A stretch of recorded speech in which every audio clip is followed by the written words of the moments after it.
Hello, everyone. I'm Antonio Dowles, and I'll be discussing the construction of the Barclays Center. So, a few facts about the arena. It's located in Prospect Height, Brooklyn, which is in New York. It opened in September 21st, 2012. That was 4 years ago. The size is 675,000 square feet, which is massive. The seat capacity is eight thousand. However, there are 4,400 premium seats, 100 luxury seats, and 11 special luxury suites for people who have the option to drink champagne and go to an elite club inside the arena. The architects are both Ellerby Beckett of ACOM and Shop Architects. The project manager um, was For City Rather, which is owned by the minority owner of the Brooklyn Nets. The arena is actually owned by the city under the name the Brooklyn Arena Local Development Corporation, and the naming rights is the Barclays. They bought the naming rights for $400 million, and they will pay that over 20 years. They actually own the English Premier League in England. The cost of the arena is $1 billion, and the tenants of the arena, of course, is the Brooklyn Nets, the New York Islanders, which is a hockey team, and the Long Island University Brooklyn men's basketball team. The amenities inside the arena is the clubs. There are two clubs: the exclusive one and the one to the regular customers. There are restaurants, both normal restaurants and upscale, as well as normal and upscale bars. There's a brief history on the Nets, which is the primary team. They were founded in 1967 as the New Jersey Americans, as the ABA team. The next year, they became the New York Nets, still as the ABA team. They moved to New York for financial reasons. They weren't making much money in New York. But then they became an NBA team. They moved back to New Jersey in 1977. There they played at a college arena until their new arena was built in 1981 under the name Brendan Byrne Arena, that hosted the New Jersey Nets as well as the New Jersey Devils, and another New Jersey college team. However, all the teams left, and it is currently a event arena, special event arena. In 2003, it was acquired by um, the Bruce Ratner. He's actually a billionaire developer in Brooklyn, so he acquired the team. He acquired it so he can get good graces to develop a sports complex in Brooklyn, not only including the Brooklyn New Arena, but also upscale restaurants, upscale housing, and and businesses. However, when he wanted to move the team in Brooklyn the next year, a lot of people didn't like it. They filed lawsuits because they didn't want their homes to be taken away, and they said just too much space. However, 2008, the new arena plans began, not the building, because they're still going through lawsuits.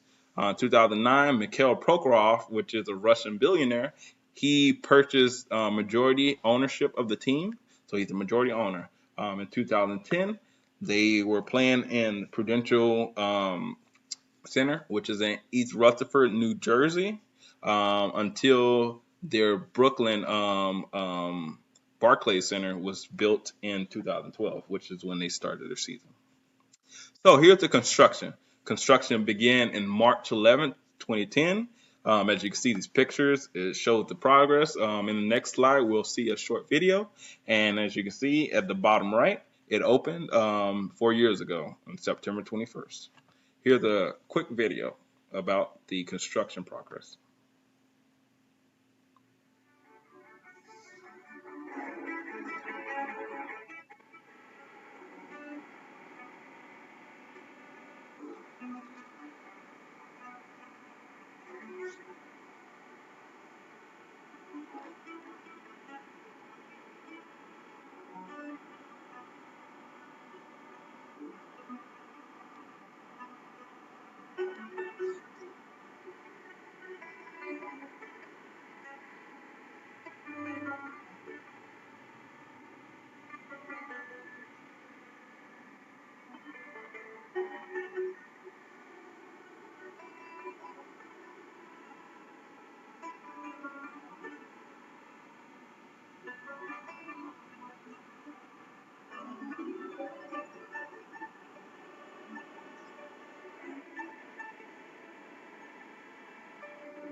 So there you have it, a beautiful arena. So about the cost, the projected cost was over $900 million. Of the $905 million, 761 of it was in tax breaks and subsidies. They got this because the arena was actually owned by the city, so they were able to capitalize on that fact. 511 of that 761 was tax-free bonds, as we learned in class what a tax-free bond is. It's better for sports teams to get the bond, so they don't have to pay crazy amounts of numbers. So that benefited them while they build up the capital, if they can, as you can see, as you'll see in the following slides. 250 million was from other subsidies, and the rest of the cost was going to be lent from Mikhail Prokhorov. So that was about 143, $144 million. The actual cost after they're done was somewhere around $1 billion, which is what all the websites say. So that was over almost $100 million over the projection. So Prokhorov actually covered the added cost because he's a millionaire, well, billionaire. The events hosted there are concerts that range from musicals, Cirque du Soleil, music performances, you name it. There's a lot of concerts there throughout the year.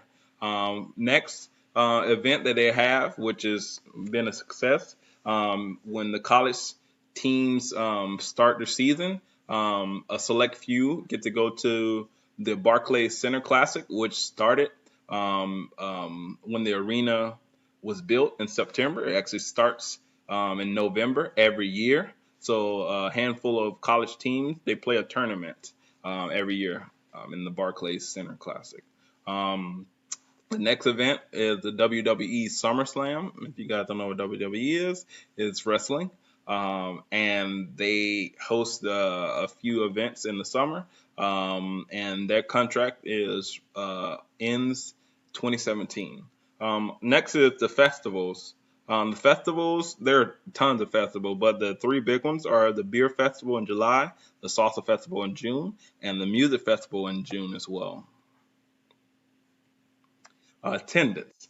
So attendance was great when it first was built. However, it's just been dwindling over the last couple of years. Last year, the season, 2015, 2016, the concerts were doing fairly well. So the average fill rate was 94%, which is pretty good. Most of the performing acts were filled like to capacity or over the capacity.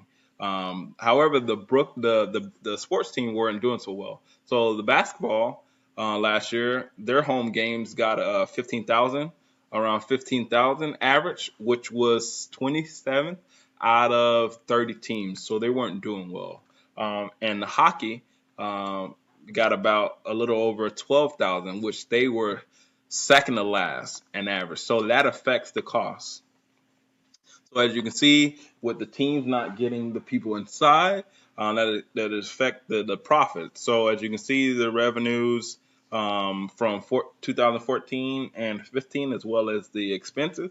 Although there is a net loss of 31 million to 41 million in the preceding the consecutive years.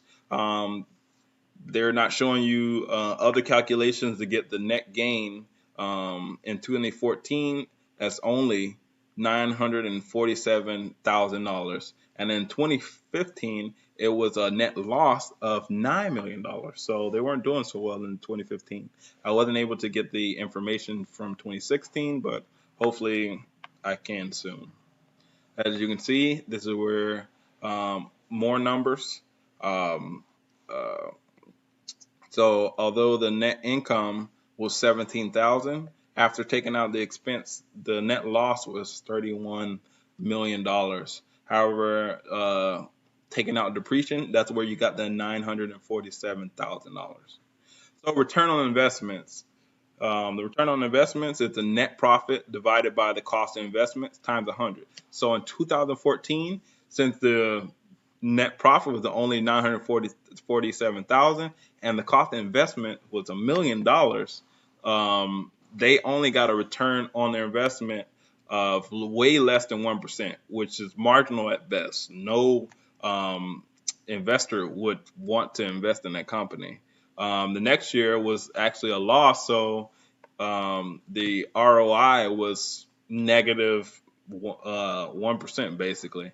And then the bad part about it is the appraisals from multiple appraisers were only 111 to 741 million dollars for the arena. So they overpaid or put in too much investment to the cost of the arena, because if they sell it, they're going to get a major loss.